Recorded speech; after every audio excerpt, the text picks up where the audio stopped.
Hello everyone, welcome back to the Cavalcade of Delights that is Chaos Head Noah. Well, we are having some fun. I think the last episode might have been the wildest and craziest one yet.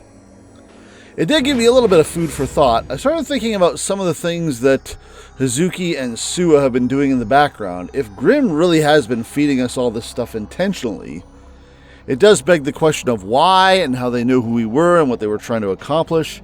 I think it does mean that when we saw the character named Shogun, Shogun actually was Suwa, while Shogun was just Shogun. Suwa just couldn't get the Shogun username because it was taken. And that means those were the times when he was trying to manipulate us in some way, although what he was trying to accomplish, who's to say?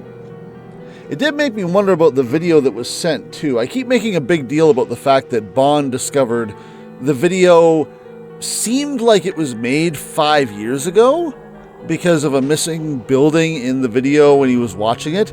I think maybe that's just an editing error, because I remember when Bond was giving that whole presentation, Suwa kind of intentionally spoiled the reveal on it to the rest of the police department, which made it sound more ridiculous, which in hindsight probably means that Suwa was trying to distract from something that Bond seemed to be just kind of, I don't know, he was onto something.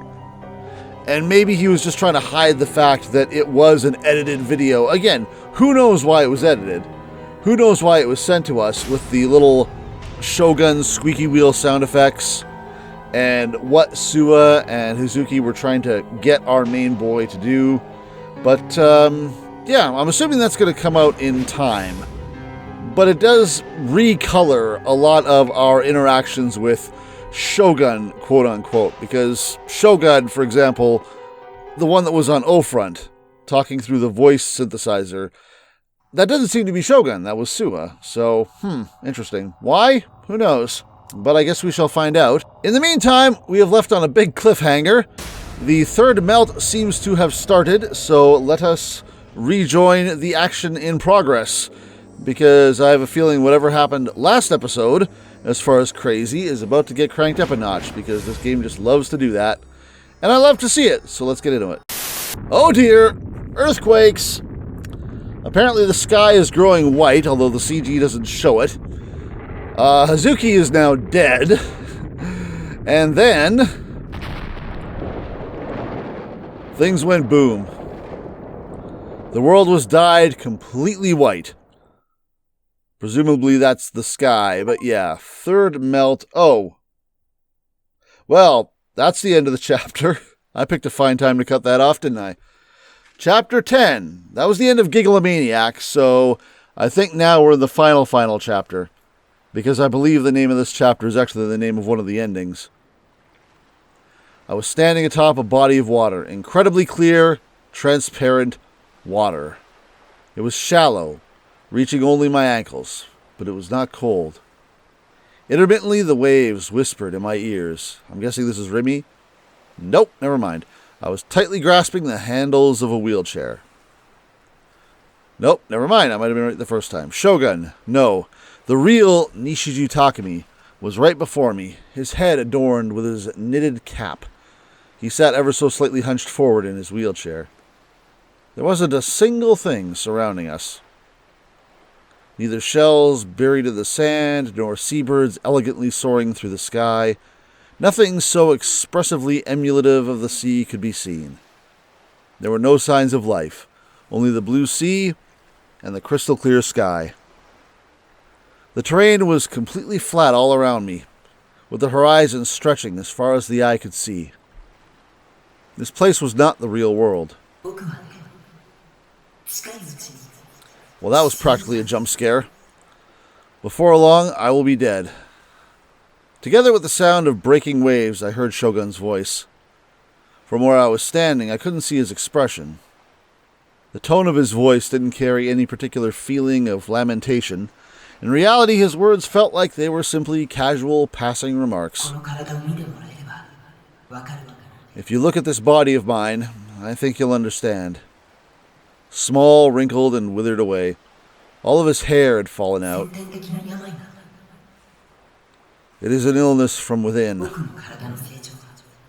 It first began at the age of 10, when my physical development halted. And then I aged. Was he aging prematurely? That illness was supposed to be rare, affecting only 1 out of every 8 million people. It started when you were 10? That was a weird voice. That didn't sound like a Remy. A gruesome scene etched into my memories began to rise to the surface. It was about 3 months before that bus accident. That was the onset. Yeah, that voice. The bus accident. Did you? I'm not truly sure. At the time, I still wasn't fully aware of my powers. So it isn't Remy. Is it Sua? How is Sua connected to this guy directly? Long before the onset of my illness, for as long as I could remember, I was able to use the powers of a gigalomaniac. I believed it to be normal. Whether consciously or unconsciously, I repeatedly made use of those powers. Is that kind of why this started to affect him? Because Senna sort of alluded to the idea that if we keep using these delusions, it's going to kill/erase us. Is that sort of the cause of this illness? And because of this, the contradictions in my existence grew too large. Okay, he might be touching on that. Ah, there we go. Aoi Senna told you about this, didn't she? Exactly what Psy'Min says. Pair produced in tandem with particles are antiparticles, which stock up in the D-sword. Given, mathematically speaking, that antiparticles are that which approach the past, the larger the amount stocked up, the larger a gigalomaniac's gap from their present state. And if not corrected, those contradictions will eventually lead toward one's self-collapse as an existence. As he spoke, Shogun didn't move an inch in his wheelchair. What was he looking at? Could he even see it all? So maybe this isn't Sua, maybe this is actually just us, and we're taking a little break from the earthquake for a minute. The more I use my powers, the more this illness progresses. Can't you just heal yourself with your gigalomaniac powers? If I use my powers, the illness progresses. In essence, plus and minus make 0. Nothing changes. Why? Why did you make an otaku freak loser like me? You could have made someone stronger, cooler, better looking. Some proactive alpha, I don't know. So yeah, we are having a little conversation with ourselves. Creating a person, and one who can wield the powers of a gigalomaniac, at least, at that, is not such a simple task. Creating you put me into a coma for close to a year. So, what? I'm just incomplete? And that's what makes you so very human. Yeah, you don't have to try to make me feel better. I'm being earnest. I clicked my tongue. I really did hate this guy. Remy always scolded me for using my powers. She was trying to help you, wasn't she? With that said, I can't obey her warnings. My LR2 was the impetus for the current critical situation. LR2, that strange scribble on the back of my essay. Or is it IR2? IR2. Yeah, it was IR2, not LR2. I think that's right. IR2 caught the eye of a certain scientist, and eventually it allowed Nezumi Technology to begin their research. That being Project Noah. It is a device which artificially generates the abilities of a gigalomaniac, so to speak. You can see from the font here, lowercase L's and capital I's are exactly the same, so it makes it easy to mess up whether it's LR2 or IR2. Because I encountered Remy, I was able to realize their plan. One part of Project Noah was her cruel torture. Noah's system requires code samples to increase its efficiency. They are unique brainwaves emitted by gigalomaniacs in the process of using their powers. To obtain them, the president of Nozomi, Narose, tortured Remy severely. At a time of intense negative emotions, gigalomaniacs awakened to their powers and acquired their D-sword. Once again, I remembered Senna's words. As biorhythms climb, the neurons in the midbrain limbic system excessively secrete dopamine, and one's D-sword appears. Depending on the person, this could come from feeling threatened, excited, sad, hateful, or happy. The higher the amount of dopamine secreted, the easier it becomes to observe. I still want to see what Kazupi gets up to. That's why you kept coming after me? Harassing me? For that? Yes. To forcefully awaken you. I'm sorry. Are you? Remy and I weren't the only ones. There were others who had undergone severe mental or physical torture because of Project Noah. Ayase, Senna, Kazupi, and even Nanami, now, cruel trials had been laid out for all of them, all so they could become gigalomaniacs. I'm not too sure what Kazupi went through that was as a result of Nozumi's interference. She just seems like she had a bit of a rough childhood. Ayase, yes, okay, tortured in a mental hospital. Senna, yes, okay, tortured in a cult. Nanami, currently being tortured. I'm pretty sure he's saying IR2. IR2 gave birth to Noah 2, and I must stop it by my own hands. But this is the body I have.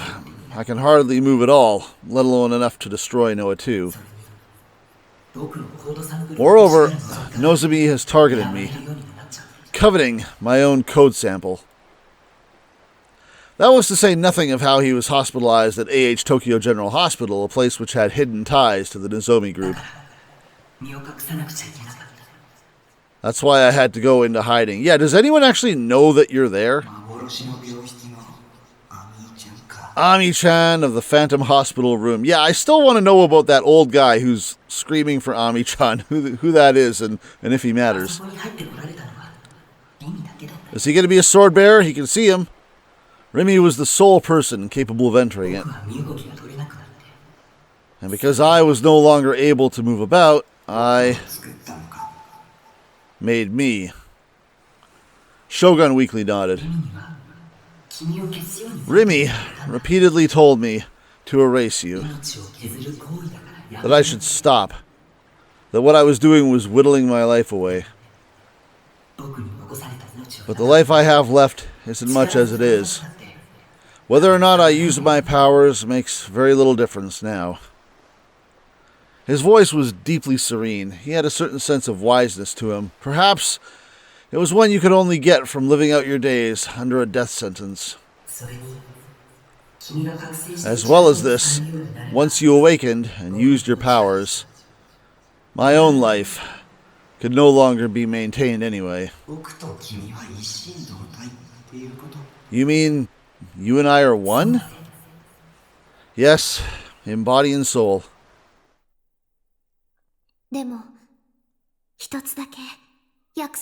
But you have to promise me one thing. No more delusions. Okay? Your delusions are far too strong. The more delusions you have, the more the lifespan of the real you gets whittled away.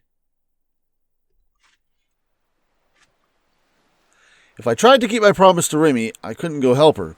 Even if I could, I wouldn't be able to do a thing. It wouldn't matter what I tried. They'd turn the tables on me in an instant. How much longer do you have? Presumably, until today. Perhaps tomorrow. Wow, uh-oh. Well, I really hope we're getting close to an ending. That's soon. I thought you had like 6 months left or something. I was stunned. I hadn't expected him to have so little time left. Is it because I awakened? You don't need to worry. Your awakening is exactly what I've been seeking for so long. If you die, then what happens to me? You are one with me in body and soul. But at the same time, the fact you were real booted makes you a real human being. Your birth may not have been traditional, but you are still a human being. If I disappeared, could that save you? No. The most it would give me is an increase in lifespan lasting from a few days to a few weeks. But you mustn't choose such a foolish option. I wish for you to destroy Noah too, and I wish for you to have no restraint in using your powers to do so. You don't have to tell me, I know. I'm not so charitable as to hold back for your sake. Shogun's shoulders shook faintly as he laughed. Making him laugh was the last thing I'd meant to do, so that annoyed me. I'm so glad you've awakened.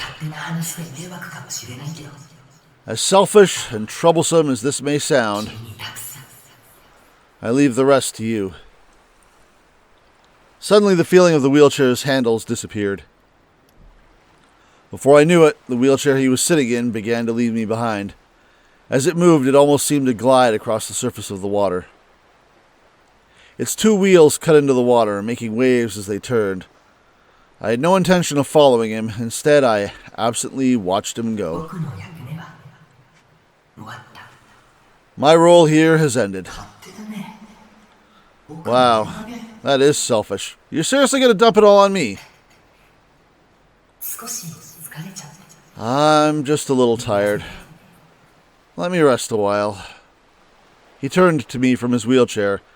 As usual, I couldn't read his expression, but his voice showed an intense urgency. There's no time. Narose has moved Noah 2 into full-scale operation. You need to hurry. I mean, the third melt seems to be going on right now. Now that it has come to this, Noah 2 must be destroyed directly. I'm counting on you. And then, as if embraced by a cloud of mist, he began to disappear. The very colors of this mental world slowly began to fade. You don't have the right to count on me. Anything I do, it's going to be because I myself wanted to do it. The sound of the waves became more distant. Just like Remy had once, I burned this perfect crystal clear sky into my memories. And then I gently closed my eyes. And as I opened them, I was in an earthquake. Oh, never mind, earthquake's done. A reporter on the radio was reading the news with a grave tone. We just kind of rode that out, huh? As of this moment, the confirmed number of casualties is 233, and the final toll is expected to go well over 30,000 casualties. Damn. How many fatalities? As per the announcement made by the Meteorological Association, the recent earthquake had a seismic intensity of 7 and a magnitude of 7.8 on the Richter scale, a size comparable to that of the Great Kanto earthquake. A number of buildings in Shibuya appear to have collapsed, and a large-scale cave-in has emerged. I wonder how our box is doing. Travel through the Shibuya line of the Shinto Expressway has been suspended, as multiple sections across the entirety of the elevated railroad tracks have collapsed. In regard to public transportation, all lines, the Yamanote line included. Never mind. Static mixed in with the news until eventually the reporters spoke no longer. Oh, hey, you're out here. Piece of junk, we lost her again. Momose shook and hit the old radio with her hand, but upon realizing she was getting nowhere, she let out a heavy sigh. I guess it's too old to do us any good. Oh, hey, you've assembled a little army here. How did you find these two? Does this mean you know about Bon? And also, hey, new Yua sprite. Forcing a smile, she looked to the side. She could see the figures of Kishimoto Ayase and Kusunoki Yua walking along, expressions of fatigue coloring their faces. Yeah, Yua's got nothing. Both of their uniforms were covered in soot, making it clear how laborious the trek here had been. Ayase, where did you even get your uniform? You were in the hospital. And yet, the great swords they were holding, their D-swords, did not have a speck of dust on them. Instead, they shone with an unclouded, brutal radiance. Things just sound like they're getting broken over and over again in the background. Someone is just smashing the hell out of a pile of TVs. After the earthquake, Yua and Ayase had walked back to Shibuya from Yoyogi, went straight to the Frieza office, then joined up with Momose. Waiting for the missing Bon to return, the three had stayed near the office throughout the night. Yua should really know what happened to him. Even though the earthquake had put the building on the verge of collapse, they had remained all the same. But in the end, Bon had never shown, probably because he was shot. Momose suggested leaving Shibuya immediately, something Ayase clearly took issue with. Gladiole has awakened. Make haste, for we must unite with the other Black Knights. Ah, yes. The other cultist. Ayase asserted her feelings of urgency by tugging on Yua's hand, wanting to reach the rubble-laden heart of Shibuya as quickly as they could. In the end, Yua and Momose had no choice but to follow along. So, I'm envisioning at some point along the line here a 7-man battle with this Gladiole whatever. Someone needs to tell Senna and Kazupi. Also, someone needs to rescue Rimi and Nanami, although I guess that's our job. I'm guessing you can see the swords. They just rebooted them for you for giggles. It was 7 a.m. Not even an hour had passed since the sky had first begun to brighten. There was not a single trace of the refreshing morning air. The utter mayhem that had been cloaked in darkness was slowly being exposed by the rising sun. And right now, the three girls found themselves in the midst of it. The city of Shibuya had been transformed into the very picture of hell itself. Roads were torn to oblivion, asphalt protruded from the earth. A number of buildings had collapsed, their debris scattered in broken chunks along the side of the road. Nearly every window that could be seen was broken, and a massive billboard had fallen from its usual perch atop a building's roof. Is it the 3D one? Not the 3D one! One would not have to walk far to see countless corpses left undisturbed, littered among the chaos. Lovely. For every body Momose witnessed, the same act played out inside her head, one in which she clasped her hands together in pity for their demise.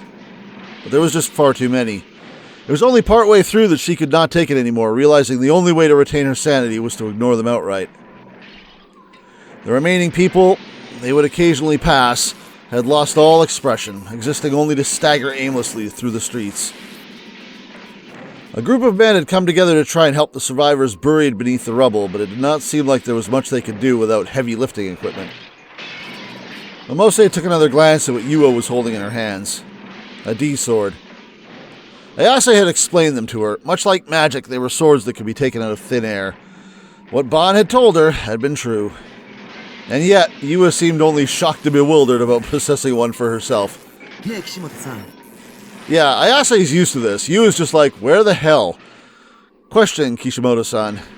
Ayase, walking slightly ahead of the group, paid no attention to Momose's call. The expression on her face made it clear her patience was wearing thin. Counting the two of you, you said there were 7 people who could wield these D-sword things, correct? Yes? Alright, then do you know where they are? I do not. Then how do you... I can feel it. The will. There's no doubt this path is the one we must take. Ayase was effectively a brick wall. Yeah, no change there. With no other options left, Momose repeated the same words for what felt like the 1,000th time. Now isn't the time to be aimlessly strolling. We should really find somewhere to take shelter for the time being. No. There's no time for that. What about the other, Black Knights were they called? Perhaps they're already at the evacuation site. I think so too, Kishimoto-san. That, we should be heading to the evacuation site.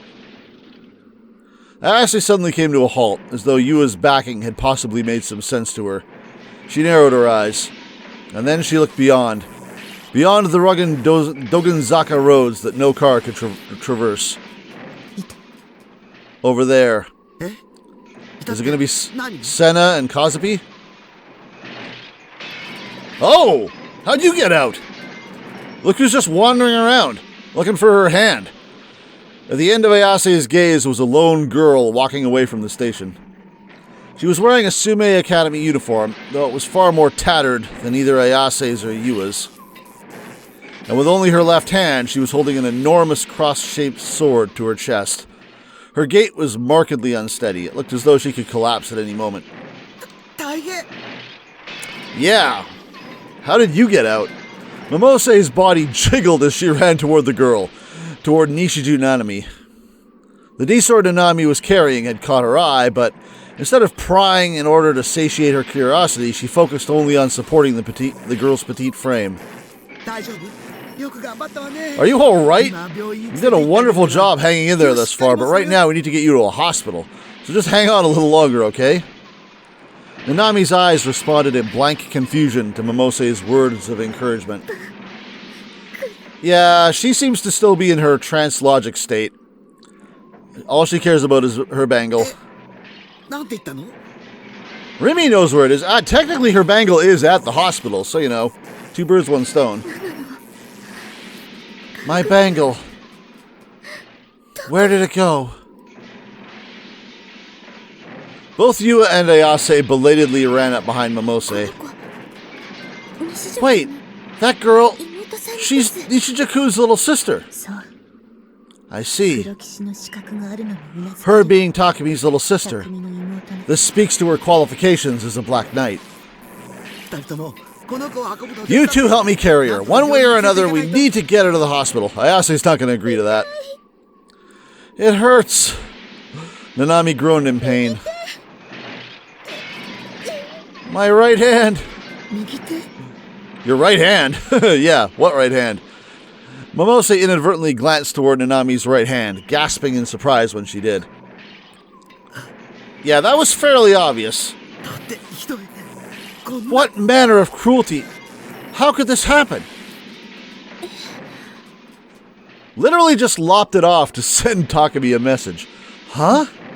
You guys are just noticing this now? Yua and Ayase were not able to grasp why Momose was so distraught. While the bandage over Nanami's right hand was indeed stained with blood, it did not seem to be that serious of an injury. Are you kidding? Is there actually a right hand there? I thought it was pretty clear it was just a stump. However, in Momose's eyes, Nanami's hand had been severed from her bandaged wrist. Wait a minute. Wait a minute. Has it been severed or has it been not severed? Do these two see a hand? What? Though medical measures had been taken, it was still an open wound. With a blank look on her face, Ayase attempted to grab Nanami's right hand, but her outstretched hand passed only through empty air.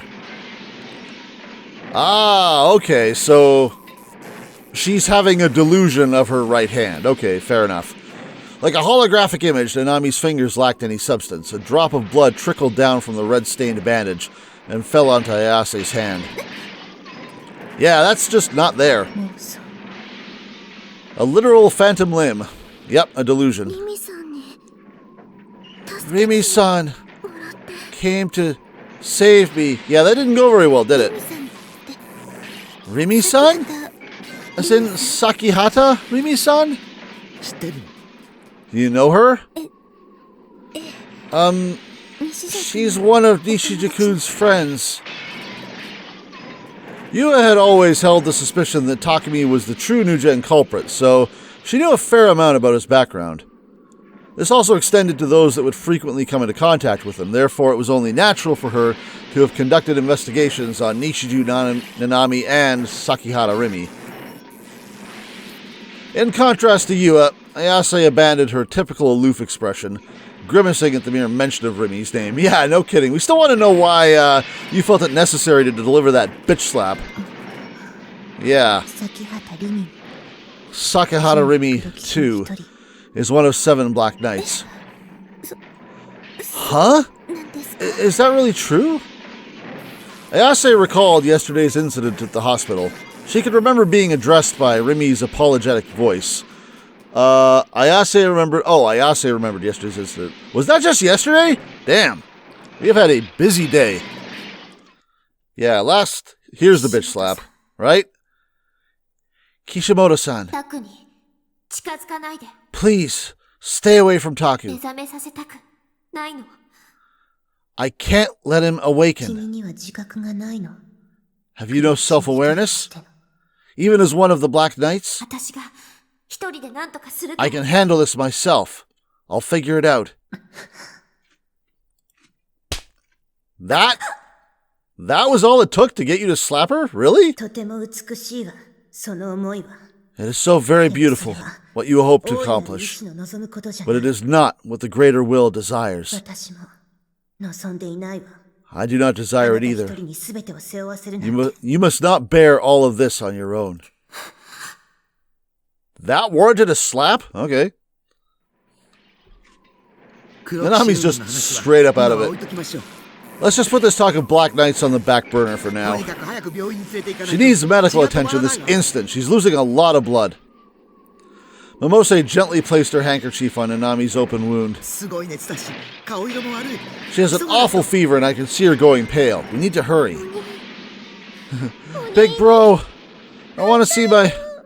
Big bro, what happened to Rimi? And how'd you get out? Tears trickled from Nanami's vacant eyes. Right at that moment, something happened. What is this something?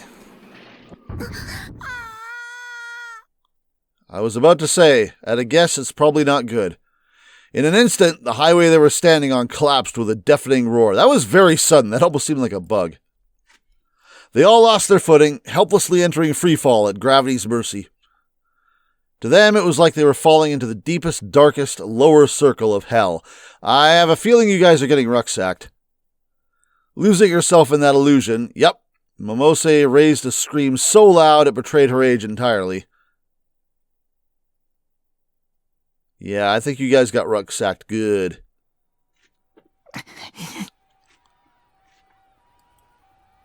When I came to, dark clouds covered the sky overhead. The dark night had come to an end before I knew it. I feel like we're very close to the flash forward that was at the beginning of the game. There wasn't a shred of blue sky in sight. I was hit with a wave of depression. The sky could not have been more gloomy. Countless sirens from ambulances and fire trucks blared off in the distance. A multitude of helicopters were in the sky, circling the city like flies. My head was racked with pain, like somebody was putting a jackhammer to it. It felt even worse than after the last earthquake. Oh yeah, I still want to know what the phone calls had to do with things. The stupid, why did we keep getting calls from You May Pass playing in our ear? That needs to be explained too. I tried to remember what happened before my memories had cut off. The sky turning white, Shogun mentioning the third melt. I ignored my headache and stood up, only to lose all words.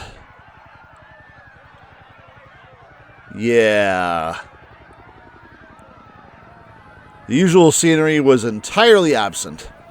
It was like a scene out of the End of the Millennium thing that everyone had been freaking out about almost a decade ago. Shibuya was on the verge of collapse. Traffic lights, roadside trees, and buildings had all fallen to the ground. The Jumbotrons, the most iconic part of Scramble Crossing, really, had cracks ripping through them and were entirely silent. Again, not the 3D billboards! No! The stairs leading down to the subway were buried beneath the rubble of their own ceilings. The guard around the Yamanote line had fallen apart, and the railway had been ripped to shreds. More people than I could count were lying on the ground. Blood and guts clung to the scattered debris. Some remained motionless. Some moaned in pain. Some screamed for help. Some were covered in dust, crawling on all fours without a care as to how it made them appear. Some only cried, tightly cradling another motionless body in their arms. I could smell all the blood. The rusty smell mixed with the stench of something burning. Everything was covered with the thick odor of dust. Far in the distance, plumes of black smoke rose like smoke signals. You know, Shogun, if we were going to do something to stop Noah 2, maybe we should have done it like a day earlier. I feel like might have been a better idea, I'm just saying. This was the power of Noah 2. It was horrifying. It was already on the scale of a weapon of mass destruction. I now understood why Shogun wanted to put an end to this. Come to think of it, where was Shogun? It's probably in the hospital. When I came back to myself, I surveyed my surroundings. There was a bent wheelchair lying pretty close to me, and right beside it, his delicate frame was lying there. Never mind. I ran over to him in a panic and lifted him up. Hey! Can you hear me say something? He didn't react. Not even his inner voice said anything. Oh, God. Was he dead? I put my ear to his mouth. As faint as it was, he was still breathing.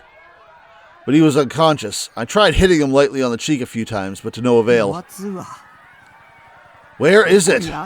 Where is Noah 2? If I didn't know where it was, there was no way I could make it in time to save Rimi or Nanami. Rimi knew somehow, but Rimi... I forget why she had an idea where it was. I guess she just went to where she had been tortured or held, and that's where it was, because she figured Nanami was there too. I should have asked him that when I'd had the chance. Yeah, no kidding. Clicking my tongue, I took my phone out of my pocket. It was off, and despite my many attempts to get it working, it stayed that way. It was nothing more than garbage now. Aside from Shogun, who else would know where to find it? Think, goddammit. I didn't have time for this. While I was wandering around doing absolutely goddamn nothing, that Narose guy could be ready to kill Rimi at any moment. Then who? Who was someone I could trust? Someone who knew about Noah 2. Let's see. Ayase? Would that be his go-to? I'm not sure who else would know about Noah 2 directly. I feel like he's going to go for Ayase. Oh! Or this prick. You are all special beings. We got to find this homeless bastard. I was going to comment I didn't see him sitting underneath the staircase in Dogonzaka when it was a wreck, mostly because it was a wreck. But yeah, this guy. I was wondering if we were going to have to ever actually track him down. We sort of forgot about him for a bit, but yes, good call. You are all special beings, and the most special among you is the boy who birthed. Whose eyes are those eyes? Now, how do we find Hatano Issei? Do we even know what he looks like? And how do we know he even survived this nonsense? Senna's dad. One of the founding members of Project Noah. The person who was nowhere to be found right now. Yeah, no kidding. Not to mention I'd never met him before. Wait, it was possible we'd passed each other on the street before, actually. Kazubi had told me all about his homeless lifestyle, with the guy always wandering around Shibuya. I have to find him. With the surprisingly light body of Shogun on my back, I mindfully made my way through the debris. I didn't have a clue as to where Hatano-san was, but I had no choice. I had to find him no matter what. That's going to be a fun quest. Yay, we're back here. As light as Shogun's body was, it was still nearly 20 kilograms. It was hard enough just carrying him around Shibuya, but it was even worse factoring in all the uneven roads. You need to save the Teen Girl Squad here. I wasn't one for exercise. I mean, hell, my daily routine consisted of me just sitting in front of my computer all day. Relatable. I considered finding a way to get Shogun to the hospital, but with Shibuya the way it was, I doubted I could even get an ambulance. Man, someone is still going to town on those TVs. Even the gentle hill that was Dogonzaka was doing its best to drain all my energy. I could barely breathe and my whole body was gushing out buckets of sweat. Wiping the sweat off my forehead, I took a quick break to catch my breath. Oh. Hi, Fess.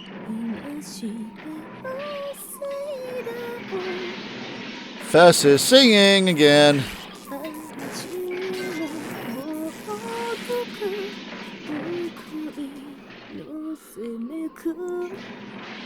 We'll just kind of let that rock.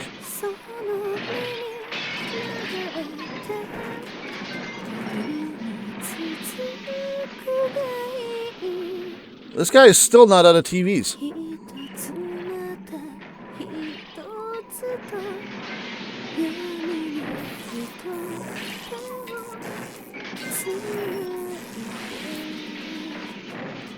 All right. Yes, singing. Suddenly I could faintly hear someone's voice. Someone was singing. Their voice rife with loneliness, but not without hope. Their soothing voice washed over me. I'd heard this singing somewhere before. Back at that concert, even in spite of the glaring lights overwhelming my vision, and the blaring sound shaking the entire airtight building, I'd still managed to take it in. But this time I was in the middle of the road where I couldn't see a single sign of life.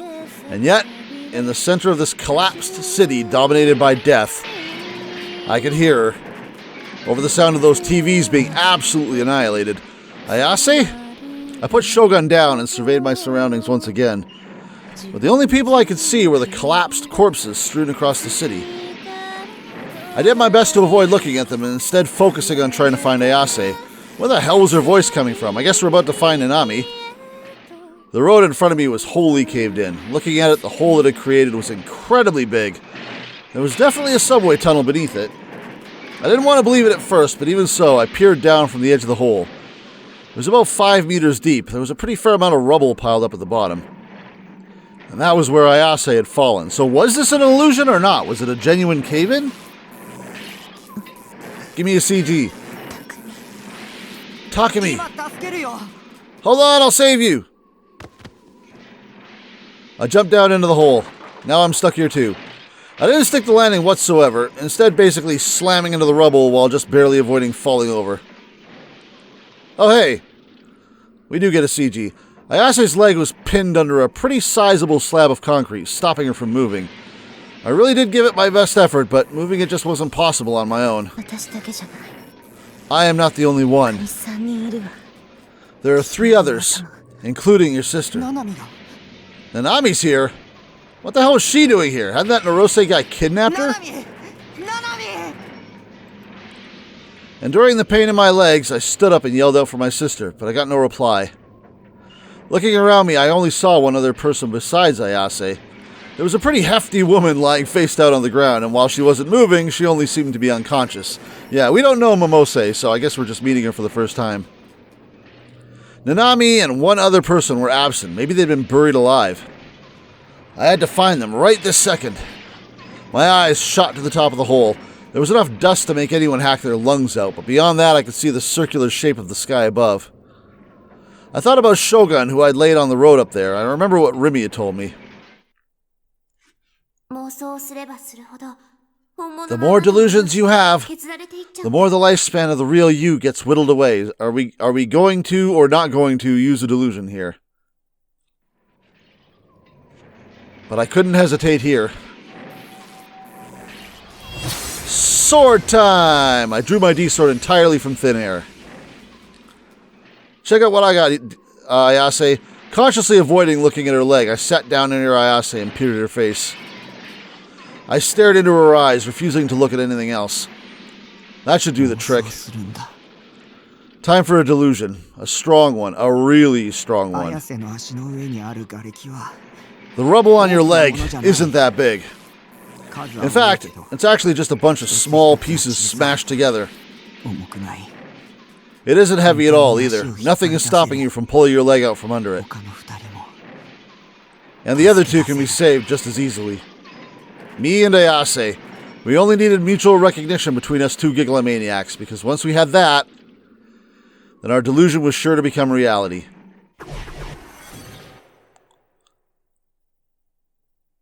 Bada boom. Hey! Aren't you happy? Out of nowhere, Ayase smiled in relief. She gently stroked my cheek with her fingers.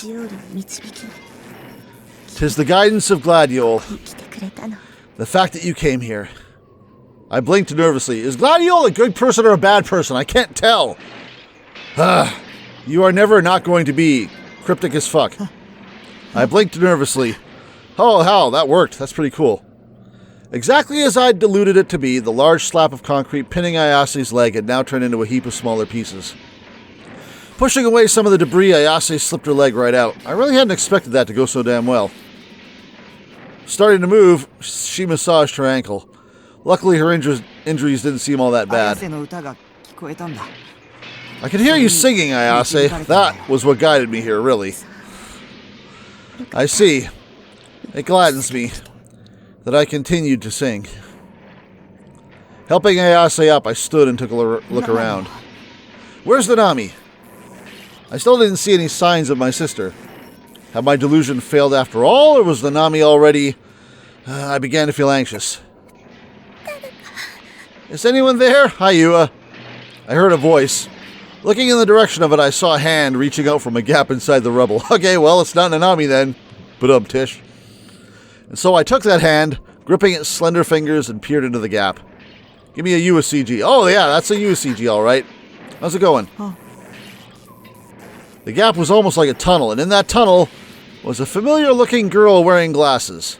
It felt like it had been ages since I last saw Yua.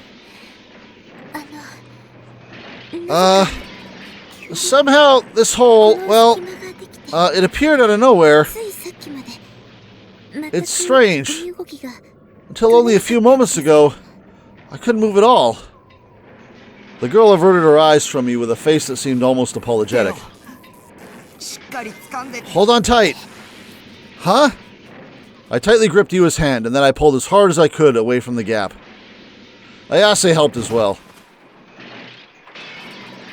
With the two of us pulling Yua with all our might, she managed to break free from the rubble without too much trouble. Don't forget your swords. Thank you. So... She was covered from head to toe in dust. A few pieces of concrete were tangled up in her long hair. But even with all that, Yua seemed completely uninjured. And now Nanami. Leaving Yua with Ayase, I started to search for Nanami. Given Yua had managed to break free, I could only assume that my delusion had actually worked. And if that was true, then Nanami should have been in some rubble somewhere that I could yank her free from. And lo and behold, that was exactly the case. As I searched through tons and tons more rubble, I managed to catch a glimpse of Nanami's face through a crack in the debris. Nanami! Are they going to stick her face in that hole right there? I called to her, but she didn't respond. She must have fainted. Reaching out, I went to touch her shoulder, but hesitated. She's going to vanish again.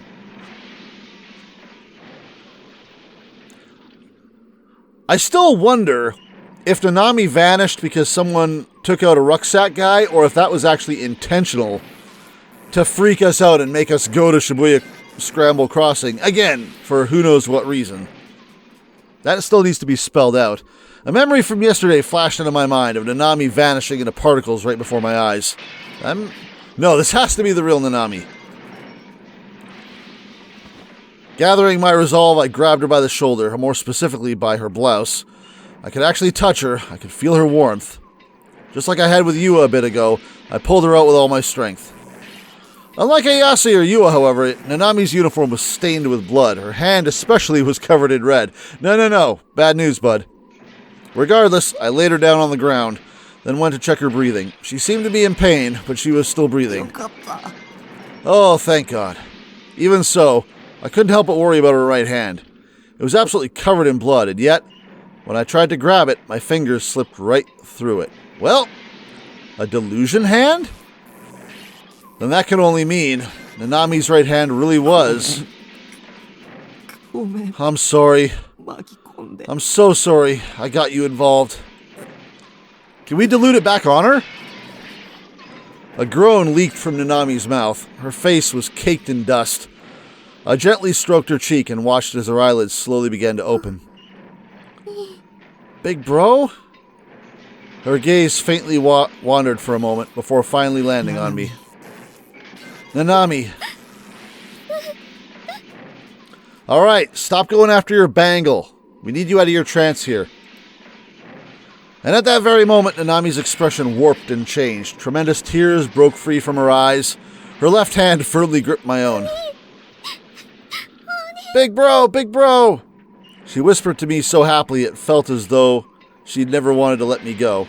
But when I heard those whispers, I responded with a slight shake of my head. Nanami, your actual older brother isn't me. Huh? Yeah, she's going to be a little confused here. I'm still a little confused as to what extent she's confused. Yeah, your big bro's up topside. That's a cool effect. What is happening here? My memories are so cloudy. Who is we? Oh, that was how Nishijo and Nanami felt. We're being Nanami now? Boy, Nanami's having some hallucinations. Her brother's words had been the trigger in her heart, and now she felt as if she had two brothers, for some strange reason. However, what her heart told her was that it was not just as if she had two, but that she really did have two. Her mind flashed back to the past, and she remembered her two brothers' faces. One of them seemed quite pathetic. One of them was covered in wrinkles. And yet, despite these distinctions, she was still convinced that she only had a single brother. Something was not adding up, something between her memories and her cognition. What was reality? What was illusion? She did not know, and that scared her. To escape this, she attempted to empty her mind of all thoughts, when suddenly her own voice audibly rippled outward. Nana, you need to stay strong. What the? The next thing she knew, she was standing in a hallway illuminated by the setting sun. She could smell disinfectant, and before her stood a rather plain door. She reached out toward it and took hold of the handle, and then through no will of her own, her hand opened the door.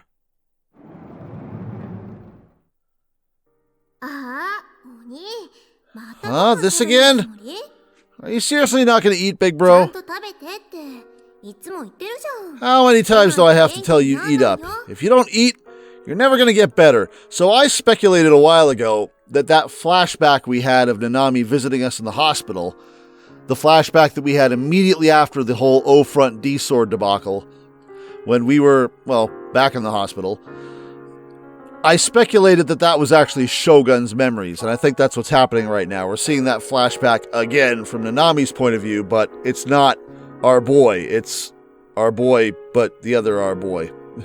Takumi Prime. Oh, jeez.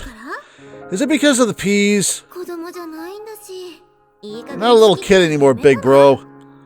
When are you gonna stop being so picky? Then again, I kind of hate peas too, so if you want to leave them off to the side, I get it. But still, you gotta eat everything else. If you don't, she's gonna get real mad at me. You know, that super scary head nurse. Oh, my poor sweet summer child. Super scary, you do not have even the first clue. She's gonna... Nanami. Yeah? I apologize for mistreating you so over the years. Hmm? Huh? It really isn't like you to apologize. You don't need to overwork yourself for my sake anymore. I don't... what are you saying? I have to go into hiding. So, because of that, you don't need to come here anymore. Yeah, you can visit the other big bro. We're gonna make you think you have a different big bro and you can go see them instead. What are you... This is goodbye. And suddenly we were going to a crate on a roof instead of a hospital room. And that was where her memories cut off. Those memories about her real brother. Her brother had been suffering from a serious illness, leading her to graciously spend many years tending to him in the hospital. No matter how much time had passed, she knew she had to stay strong so that she could best take care of him in his time of need. For the past year and a half, These things had disappeared from her memory entirely. She had forgotten that those memories had even existed. And in exchange for that, her brother had continued living on his own in good health right there in Shibuya. Her mother had asked her to routinely check in on him, leading her to sometimes drop by on the way home from school. And thus she had done so, thinking nothing of it. After all, he was her brother. Checking in on him might as well have already been routine. She had never housed any doubts about it. Why did I forget all about you? Nearly 30 minutes had passed since she had been rescued from beneath the rubble. And now she had finally been reunited with her real brother. Have we all managed to crawl out? There he was, lying still on the road. He was still breathing, but remained unconscious. His body was as small, wrinkled, emaciated, and incredibly weak as she remembered. It was the brother from so long ago whom she had always known. Aww. This is just too much. I spent all my time lecturing you, all of it, but... Though her brother did not reply, she clung to his small body all the same, letting loose a flood of tears. Never did I ever think about forgetting you, big bro. You're so selfish. Really, how could you be this selfish? The sound of metal lightly scraping against something came from within her brother's clothes, and a moment later, something slipped free from his pocket. Oh, tell me he brought the bangle. Ah. Hey, there we go. Big bro's gotcha. It was what Nanami had been searching for. When she lost her right hand, has she acknowledged that yet? I don't think she's realized. She lost it as well. A flimsy, cheap bangle with a snowflake motif. Literal trash that we threw away. Confused, she stared at her real brother's face. But his eyes, buried in wrinkles, did not open in return. Nanami picked up the bangle with her left hand. Well, she doesn't have a choice which hand she uses, does she? She remembered how it felt to touch. It was her brother's first present to her, Nanami's greatest treasure. You couldn't have brought the hand, too? Also, how did you wash that?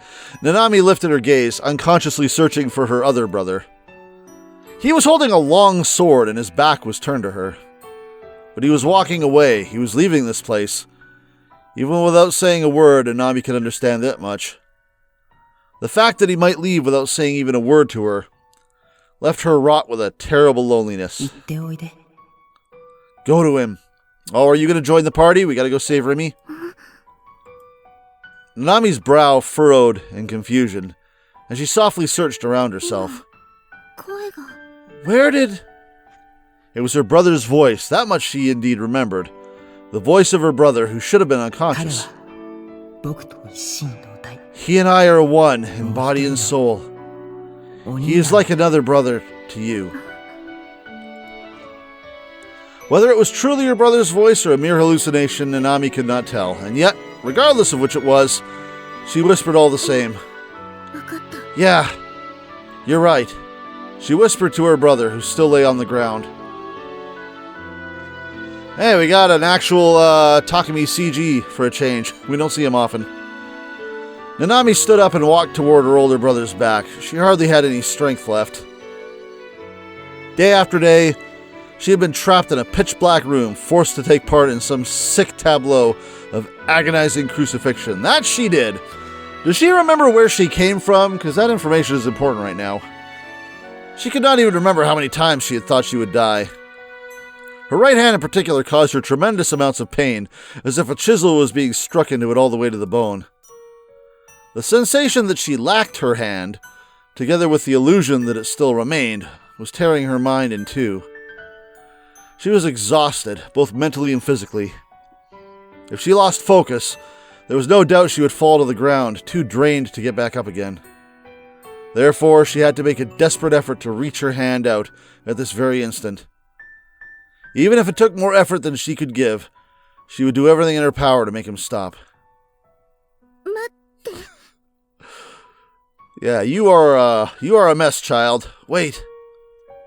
She narrowly managed to squeeze something out, and thankfully he had heard. He halted his stride and looked back toward Nanami. Even though she had managed to stop him, she was lost on what exactly to say to him. The reality that this person was not her brother at all. The conviction that this person was her brother to the end. Those two feelings had blended together in her head, making them even harder to discern. But she gripped her bangle tightly in her left hand. It had been his gift to her. One that felt cold to the touch, but warm to the heart. You might want to go back and get your sword. I think you might have dropped it back there. You're going to need that. The very existence of this bangle linked both him and her together. That was how she felt. And that answer was all she needed. Her hesitation instantly faded. Big bro, even though you might not actually be my brother, you're not very reliable. You're a total nerd. Always collecting anime, doll things. Here's that Nanami brand pep talk. And you say a lot of mean things. Are never really nice to people and are pretty much always rude, but you're still my big bro. Aww. Happy face. Trying her hardest to fight back her tears, Nanami smiled as best she could. Thank you, Nanami. Upon gazing at his expression, she saw that her other brother seemed a little embarrassed. And with that, relief washed over Nanami before slowly putting her consciousness to rest. Oh, is she just going to collapse? Yeah, we're done. We've had a day. We're calling it. Yeah. Peace out. Nanami nearly collapsed, and I hurriedly went to catch her. She lost consciousness. Her face was pale, and she was clearly having trouble breathing. She's lost a lot of blood. Oh, hey, you're back. We need to get her to the hospital right away. She's losing an awful lot of blood, and God, where did that guy find more TVs to smash? The hefty woman, who had introduced herself as Momose, peered at Nanami's face as she voiced her concern. Next, she turned to Shogun. The same goes for the boy resting there. I decided to leave Nanami in Momose-san's care. Keep them safe, please. What are you gonna do? There's someone I need to find. So I can learn the whereabouts of Noah too. Oh yeah, I was gonna say Remy, but no, we need to find the homeless dude. I'd asked Nanami, since she had been taken there when she was kidnapped, but she wasn't too sure of it herself. Well, fair. In the end, I had no choice but to find Hatano. Before Senna does. Is this something you truly must do to overthrow Gladiol? Gladiol? I don't give two shits about Gladiol. I need to save Remy. Replace that with Noah too, and yeah, I do. Ayase's expression stiffened. She took a single step toward me. By the way she slightly dragged her leg, I could tell she had genuinely been injured. Then I will follow. Take me with you. You don't have to do that. Even though I tried to tell her no, she only shook her head in refusal. The seven all must gather. Ayase, I want you and Yua to find someone for me. Their name is Hatano. At the mere mention of her name, Yua jumped a little from her hiding spot behind Momose. Also, if someone could track down Senna and Kazupi, that would be pretty cool too. I need you to find them because they know where to find Noah too. Even if we don't search together, I'll still know everything you see and hear. I am the gaze. So let's split up and start looking. That was the best option we had at the moment, and we had to be quick about it. There was no guarantee we'd be safe if another earthquake struck. Understood. Ayase seemed to agree with me, though she didn't look all that happy about it. I'm not quite sure I follow. Naruto Genichi has been behind it all since the very beginning. He's the mastermind. Oh, yeah, she would know that, wouldn't she? So that's how it is. Then please, go do what you need to do. I'll take care of everyone here. Momose-san puffed out her chest in a display of bravado, and then she gave me a quick nod, likely in an attempt to cheer me on. Just don't do anything rash. And one more favor if you don't mind. Find Bon? If you happen to run into Bon-chan, or if you happen to run into a seedy-looking detective with a goofy grin, could you please tell him to contact me? I'm surprised she didn't show some concern for Sua. Because she don't know, about that. Did she mean Bon Yasuji? I got some bad news already. I knew all about how he had died. He had been shot and killed by his own partner. I had unconsciously seen it all unfold. I fully intended to tell Momose-san this, but... seriously, what could he possibly be doing at a time like this? Well, that man is full of surprises, so maybe he decided to stop and help out some of the wounded. Momose had to go and say something like that, and now I could no longer bring myself to tell her the truth. Well, you better get going. Thank you. Yeah. Without meaning to, I nodded, making a promise I'd never be able to keep. But that had been the only answer I could have ever thought to make. Nishija-kun. With her head lowered, Yua spoke with a barely audible voice. For a good while now, she had been nervously taking peeks at me, which made me think she had something to say. I'm sorry I ever doubted you. Yeah, I guess you do kind of owe us a bit of an apology, but you know what? It's cool.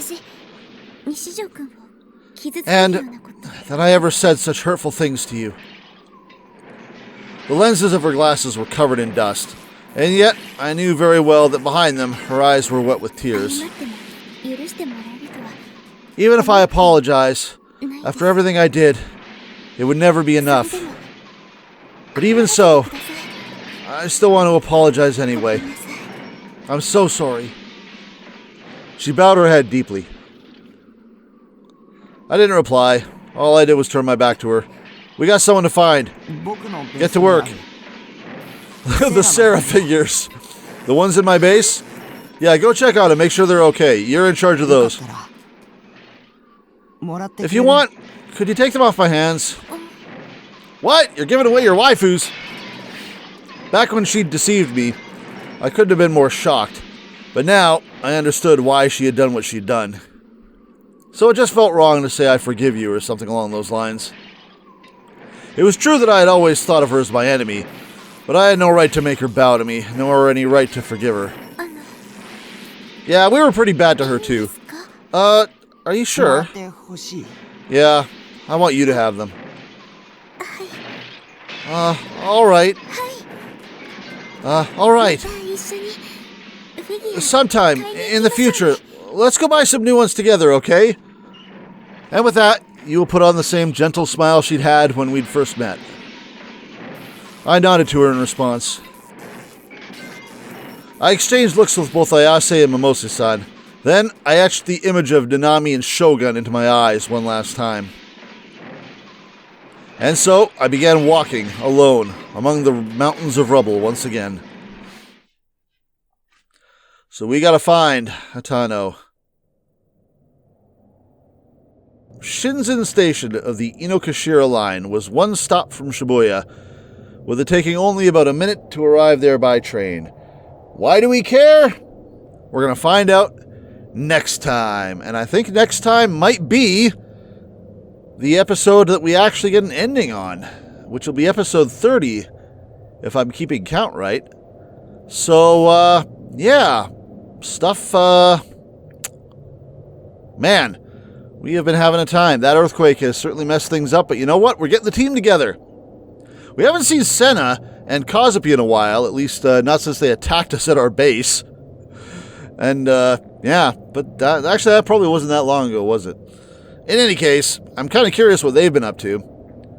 And I'm kind of curious what Rimi's up to and why Nanami is walking around. How did she get out exactly? There are still some questions that need answering. There's still quite a few questions that need answering. But we're going to reach an ending next time. Even then, it's still not going to be the true ending. We got something coming up later, once we go through everyone's stories and everything. And, yeah. looking forward to that. But hopefully we hit an actual ending next episode. I hope to see you then. Take care. I'm very curious to see how this wraps up, and I hope you are too. I'll see you then. Have a great week. I know you will. Bye-bye.